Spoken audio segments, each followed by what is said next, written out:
para mim, aqui é talvez o lugar mais emblemático, mais importante nesse aspecto. Aconteceram muitas coisas aqui, né? Jesus andou sobre as águas, acalmou tempestades, os discípulos de Jesus viram coisas extraordinárias acontecendo, a multiplicação que acontece dos pães aqui à volta desse lugar, quando Jesus manda ir para o outro lado e chega a Gadara, né, ali liberta um endemoniado. É uma região de muitos acontecimentos. O texto de Mateus 14, no versículo 22, é interessante porque a palavra de Deus é muito clara sobre isso, né? Respondendo-lhe Pedro disse: se és tu, Senhor, mande-me ir ter contigo sobre as águas.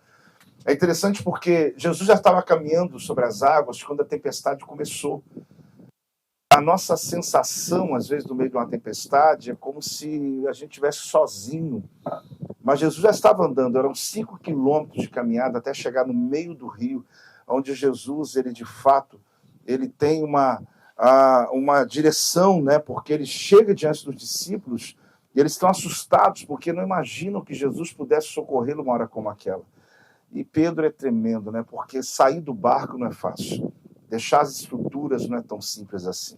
Por mais que a tempestade seja ruim, ficar dentro de você, no lugar que você está, sempre parece melhor do que você arriscar e ir para um outro ambiente que você não conhece, que você não sabe o que vai acontecer.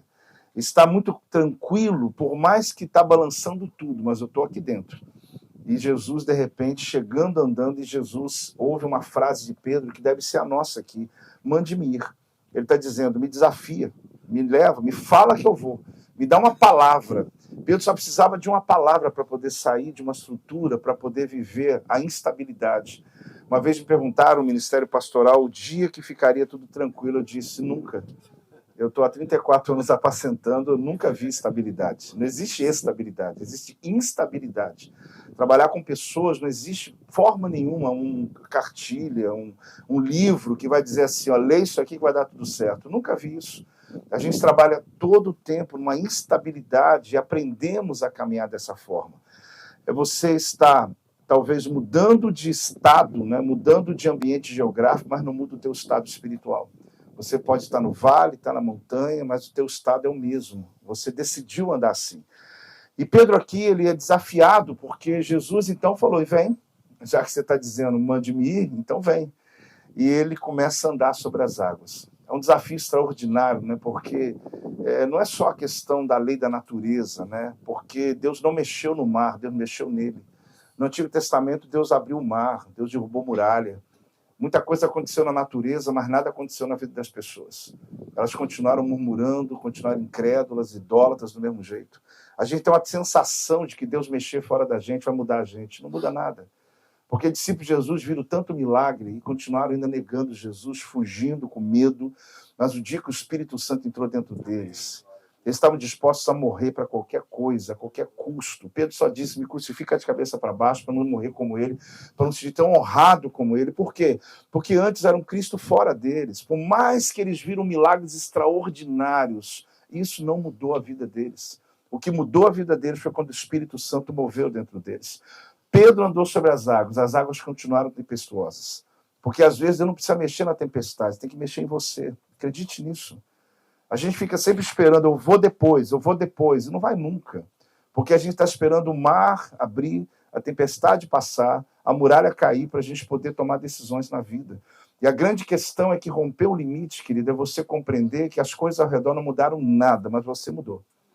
E quando você começa a agir diferente, acredite, tudo ao teu redor muda. Porque quando você se posiciona, as coisas ao redor se posicionam também. Nós vivemos hoje uma crise muito grande sobre posicionamento. A Bíblia fala que o diabo está debaixo dos nossos pés, como estrado dos nossos pés. Mas isso é resultado de que você se posiciona como filho de Deus. A gente percebe hoje que muitos valores eles estão corrompidos, as pessoas estão com os posicionamentos errados, né? Eu não posso me submeter a ninguém, eu não posso estar debaixo, eu não posso honrar meu pai, eu não posso... Por quê? Porque perdeu os valores. Quando você se posiciona no teu lugar, tudo ao teu redor se organiza. As coisas estão desorganizadas porque as pessoas estão no lugar errado. Quando você se posiciona, as coisas se põem em ordem para você. E Pedro anda, e todo mundo lembra que ele afundou, porque muita gente só vai lembrar do seu fracasso. Porque eles olham para você e dizem, não, mas ele tentou, mas tá vendo? Faliu. Ele tentou, mas tá vendo? Não deu certo, não.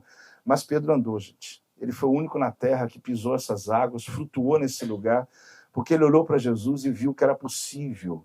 Por mais que em algum momento ele começou a afundar, aquilo ali marcou o resto da vida dele. Porque a experiência que Deus lhe dá, querido, não é só para mudar a sua realidade, a experiência é para sustentar no tempo da crise. Aqui ao redor, houve um lugar onde Jesus ele multiplicou os pães. E foi uma festa tão tremenda que aqueles que estavam famintos e alguns murmuradores começaram a festejar. Aí Jesus chama os 12 dele no cantinho e falou assim, vamos para outra margem. Só que a palavra grega não é vamos assim, se você quiser, é empurrar mesmo. A palavra grega é assim, vamos para outra margem, vamos para o outro lado. Só que como abandonar um lugar do milagre, gente? É muito difícil. A gente busca o milagre. Quando o milagre chega, a gente estaciona. É como se o milagre fosse o fim de tudo. A gente busca, e às vezes não entende por que Deus não dá mais milagres. Por quê? Porque ele percebeu em você que o milagre é o lugar do teu estacionamento, não é o lugar da sua partida. E milagre não é fim, milagre é começo. Quando Deus faz alguma coisa que é improvável na tua vida, aí é a hora que Deus está esperando que você faça alguma coisa que você nunca fez na tua vida. Só que às vezes a gente alcança algo financeiro, algo, um filho que nasceu, alguma coisa que você orava tanto, aí o bebê está no colo, deixa eu fechar a célula, porque eu não posso mais agora cuidar de célula. Deixa eu diminuir o tempo na igreja agora, porque afinal de contas eu tenho um filho para cuidar. Quer dizer que o teu milagre atrapalhou a tua vida com Deus, não tem lógica isso. O teu milagre tem que impulsionar você. Eu abri mais uma empresa, eu abri tal coisa, agora eu não tenho tempo, então alguma coisa está errada, porque tudo que Deus lhe dá é para que você tenha mais tempo para Ele, para glorificar o nome dEle. Então a gente começa a pensar que o milagre não é um lugar muito propício para alguns, porque a zona de conforto, querido, ela é capaz de colocar a gente no perigo. Muitos casamentos que os dois perderam a curiosidade, porque, digamos assim, já está resolvido. 34 anos de casado, estou falando do meu tempo de casado para vocês, né? Olhar para Silvia assim e dizer, ela me conhece tudo, eu já conheço ela tudo. Perde a curiosidade para você ver. Porque muitas vezes nós perdemos isso no casamento, perdemos isso entre discípulos, perdemos entre amigos, porque chama-se zona de conforto, e é o momento mais perigoso da tua vida esse. Por que as tempestades empurram a gente? Porque elas têm uma capacidade de extrair de você aquilo que nem você sabe que você tem. Tem coisas que você não sabia que era você. Você fala, meu Deus, tem um Joel aqui dentro que eu não sabia que existia. Porque quando veio mesmo, eu tomei uma decisão na minha vida, foi capaz de realizar coisas que eu nunca pensei na minha história. Então os discípulos estavam lá e Jesus falou, vamos para outra margem. Aqui. Era para ir para o outro lado. E quando ele chega do outro lado, ou seja, quando ele chega no meio, porque o meio, gente, você sabe, o meio é desafio. A gente está muito tempo fazendo coisas, mas quando chega no meio, parece que você olha para trás, já fez tanto, olha para frente, tem tanto para fazer. E você pensa, será que vale a pena? Aquela história tem que continuar. A gente falava muito antes, né? Mas ainda, você pega aquele carnê de 36 prestação, tu chega no meio e fala, meu Deus, já acabou a alegria. O carro não está nem cheirando novo mais, não tem mais nada, não tem nada que me anima, né? E você fala, mas tem mais meio ainda. E você tem que partir para frente. Eles estão no meio. O meio sempre foi um desafio em todos os aspectos. Passar para outra margem aqui, gente, é passar para um outro estado. É um estado mental. Se trata, eles estavam na montanha, desceram da montanha, sem que a montanha saia deles. Se a gente não aprender isso na vida, você vai viver sempre de forma sazonal. Estou bem hoje, amanhã estou mal. Mas em nome de Jesus, que essa viagem ela faça uma coisa dentro de você, ela mexa algo dentro da tua vida, que não é para mostrar para ninguém, gente, é mostrar para você mesmo. Que as situações fora de você, elas não mudam nada dentro de você. Que elas não interferem nas suas decisões. Elas não mudam a tua fé. Elas não mudam a tua fidelidade ao teu casamento, não mudam a tua fidelidade a Deus, não mudam a tua fidelidade a qualquer coisa. Por quê? Porque você não anda sazonal, você anda por aquilo que você crê. E aquilo que você crê é uma linha reta, está pronto. Então os discípulos desceram. Quando eu estudava esse texto, eu achei interessante porque falava exatamente disso. Que eles tinham que descer, mas não descer. Porque posição é uma coisa, estado mental é uma coisa, geografia é outra. Você desce, mas não desce. E eles desceram. Quando eles entraram no barco, já falei, meio do mar com tempestade. Agora, como que você abandona o lugar de um milagre para poder enfrentar uma tempestade? Nessa hora você deve ter pensado assim, os discípulos, o que nós viemos fazer aqui? Porque a gente estava numa festa, gente. Pensa comigo, Jesus sempre rejeitado, de repente, de se pagando um preço, porque o mestre deles é rejeitado. De repente, o mestre deles faz um milagre lindo de multiplicar os pães e os peixes. Eles têm um dia de glória. Todo mundo falou, você é discípulo dele? Sou eu mesmo. E Jesus tirou eles da festa. Jesus falou, vamos embora. No meio da festa, no meio do milagre. E eu insisto em dizer para você uma coisa, milagre não é o fim, é o começo. Então, cuidado para você não ficar nesse estado mental, sabe, de conclusão, né, de dizer, já terminou, graças a Deus consegui, agora eu posso viver. Não, que isso? Agora eu posso relaxar. Não, a sua vida não precisa mudar por questão de circunstâncias. E Jesus, então, agora, no meio dessa tempestade, Jesus veio andando sobre as águas. Mas houve um outro momento aqui, porque Jesus viveu 70% da vida ministerial dele aqui, gente, nessa região. Dos 3 anos de ministério dele, ele não quis ficar muito tempo em Jerusalém, não ficou muito tempo em outros lugares, que não fosse aqui nessa região de pescadores. Será porque ele encontrou aqui pessoas ávidas, pessoas prontas, milagres aconteceram aqui. E Jesus um dia está no barco, né? E essa tempestade aconteceu de novo, porque eles estão agora no meio da tempestade, só que Jesus está dentro do barco, só que dormindo. Aí fica ruim, né?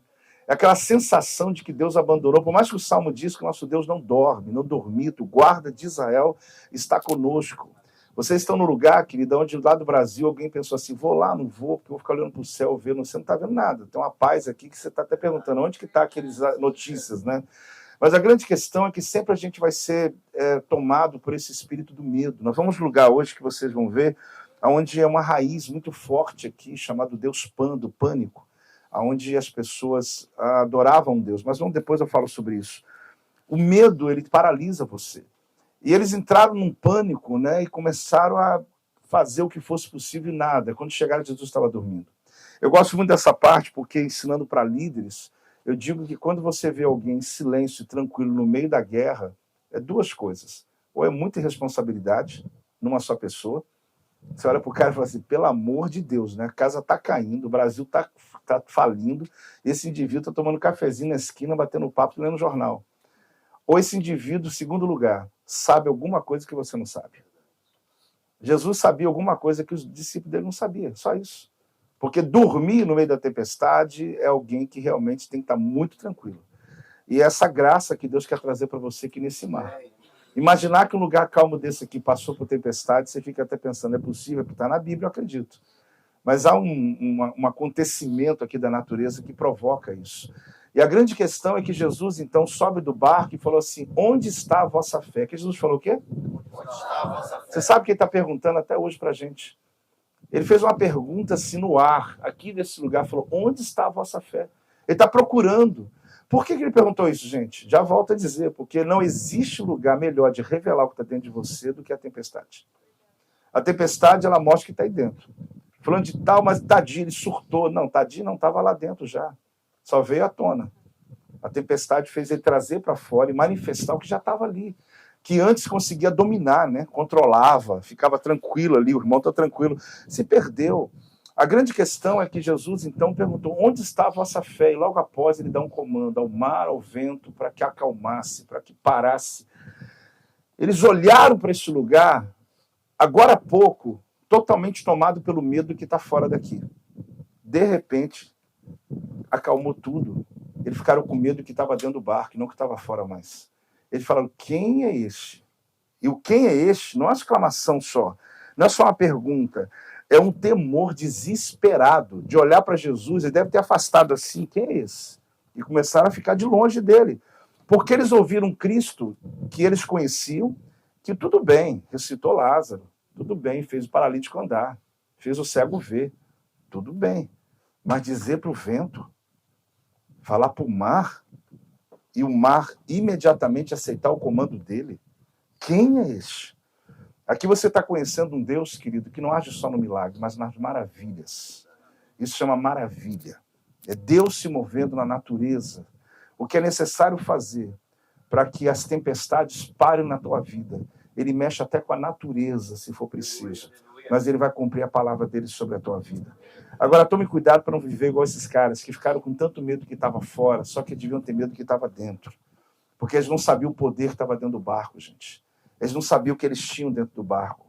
Eles estavam com tanto medo da tempestade, preocupados com a tempestade ao redor, sendo que Jesus é o poderoso que estava lá dentro. E eles começaram agora a perceber que o medo maior não é o que está fora de você, o medo maior é o que está dentro de você. Lutero, em 1517, quando ele faz as 95 teses, né, ele foi perseguido pelo Papa e seus cardeais. Quem lê um pouquinho da história sabe que não foi muito fácil para ele. E no meio dessa construção toda de querer matá-lo, ele disse o seguinte: eu tenho muito mais medo do que está dentro de mim do que o Papa e os cardeais. Ele diz: eu não estou com medo dos papas, do Papa, dos cardeais dele. Eles podem me matar. Eu estou com medo dos meus pensamentos. E a grande verdade é que a nossa vida, ela é muito mais um enfrentamento interno do que externo. A gente vive o tempo todo nessa batalha, gente, tentando administrar as nossas emoções, nossos medos, tentando ali, sabe, dominá-los, que está dominando você. Passo a noite sem dormir, passo um dia ansioso, passo o ano inteiro rodando de um lado para o outro e não produz nada. Por quê? Porque o teu pensamento está mais forte do que as suas ações. E talvez você está com muito medo do que está fora de você. Começa a dominar o que está dentro de você. E você vai ver a prosperidade batendo da tua porta. Você vai ver pessoas desejando o que você faz, porque você vai ter algo que as pessoas não têm. O conselho de Deus vai estar sobre a tua vida. Tua vida vai além da borda, vai transbordar sobre a vida das pessoas. Então aqui, gente, o que eu olho essa história, né, que eu olho esses ambientes que a gente viu aqui, é exatamente o lugar onde Pedro disse: mande-me ir, mande-me ir. Sabe, me desafia, me leva para um outro nível. Porque uma das coisas mais terríveis da vida é uma vida monótona, uma vida sem sentido, uma vida sem propósito. Chega uma hora da tua vida que, acredite que eu vou te falar, se isso não for verdade hoje, vai ser o momento. Teu problema não vai ser mais dinheiro. Nunca. Você vai se preocupar apenas o que eu tenho que fazer para poder cumprir meu propósito na vida. Você está entendendo isso ou não? Tem gente que já sabe o que eu estou falando, porque já vive isso. O teu problema não é o que eu vou comer amanhã, eu vou comprar. O que você já tem já é o suficiente para a vida. A questão hoje é entender o que Deus ainda tem na minha história. O que Deus, por quê? Porque chega uma hora que a vida não é sobrevivência, a vida é propósito. Ela não tem a ver com a sobrevivência. Eu estou trabalhando por ganha-pão. Eu estou aqui porque eu tenho que pagar a conta de luz. Tem uns que ainda falam isso porque não foi administrado na fala ainda. Porque não está ouvindo a minha mensagem. Porque está falando, mas na verdade não é nem isso mais. É porque ele está ali porque ele acostumou, ele viciou em falar assim: alguém tem que trabalhar, alguém tem que ser o quê e tal. E a grande verdade não é essa mais. Você está procurando algo que faça sentido para você. Acordar pela manhã, querido, por causa do dinheiro, é um sacrifício. Mas você acorda às 5 da manhã por causa de um propósito, com alegria. Porque a vida não tem nada a ver com ser feliz. Desculpa quebrar isso. A vida tem a ver com fazer sentido. A busca da felicidade é a maior infelicidade que o ser humano tem na Terra. Porque ele trabalha, compra roupa, trabalha, faz uma viagem, trabalha com a comida. Quando passa, ele fala: mas é só isso. A vida é fazer sentido para alguém. É quando alguém vem trazer o retorno para você. Um dos maiores prazeres da minha vida. As pessoas perguntam: como é que você já foi mais de 40 vezes, ainda fica emocionado, igual de Israel? Por causa disso. Porque quando eu vejo a tua história, eu sei que vai ser mudada. Eu sei que em 12 meses Deus vai virar chaves na tua história, na tua vida. É só você ouvir um testemunho. Se der tempo, a gente vai ouvir em lugares aqui, gente que esteve conosco um ano atrás, e a realidade deles hoje. Deus fez, gente. O Deus de Israel se move. Tudo por causa de uma palavra. Uma palavra pode mudar a tua história. Uma palavra pode mudar a tua vida. Então aproveite hoje esse lugar. A gente vai estar sendo ministrado pelo Daniel. E eu queria que você pudesse ter esse tempo, sabe, de reflexão sobre a tua vida. Talvez você está buscando uma coisa que não é exatamente o que Deus tem para você. Deus quer te abençoar, não por causa de você, por causa das pessoas. E isso torna você uma pessoa influente para poder ser um canal de bênção nessa terra. Pedro andou sobre as águas. Olha o que aconteceu. Até hoje nós estamos vindo aqui nesse lugar dizendo: Pedro andou sobre as águas. Porque ele tomou uma atitude que foi totalmente disruptiva, fora dos outros. Só um detalhe, alguém disse assim: apóstolo, por que os outros não andaram também? Falta de fé? Não, porque não receberam a palavra. Porque palavra rema, querido, é a palavra que vem dentro de você. O logos é aqui, ó, geral, todo mundo tem. Mas a palavra rema é uma palavra específica para uma pessoa específica, numa ocasião específica. Existirão momentos que Deus vai falar com alguém, não vai fazer o que ele está fazendo, não. Porque quando Deus fala com você, aí você pode até andar sobre as águas. Porque a convicção que está aqui dentro, ninguém vai tirar de você. Vamos orar. Meu Pai, obrigado, Deus, mais uma vez. Deus, que ambiente maravilhoso que a gente está aqui.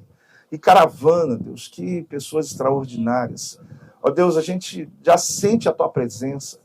Já perceba, ó Deus, que algo lindo vai acontecer, já está acontecendo nesses dias aqui.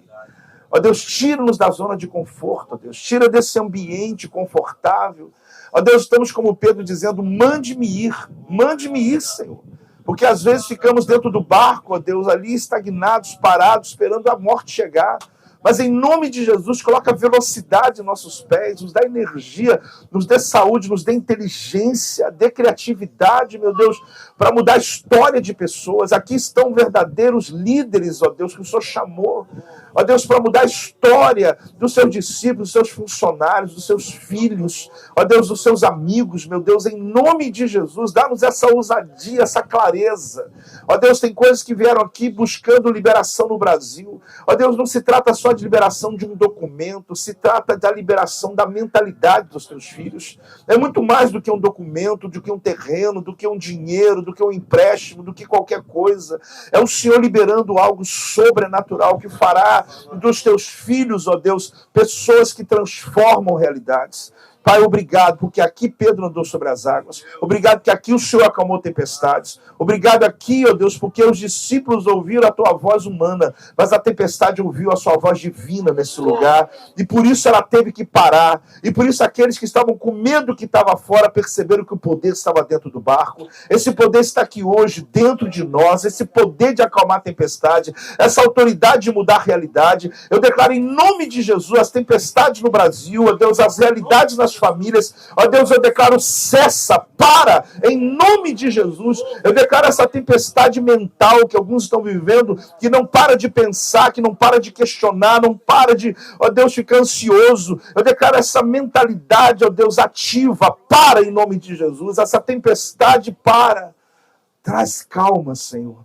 Traz shalom, meu Deus. Traz a paz que excede todo entendimento. Assim eu te agradeço, meu Deus, em nome de Jesus. Você pode dar glória a Deus? Pode dar uma salva de palmas ao Senhor. Aleluia!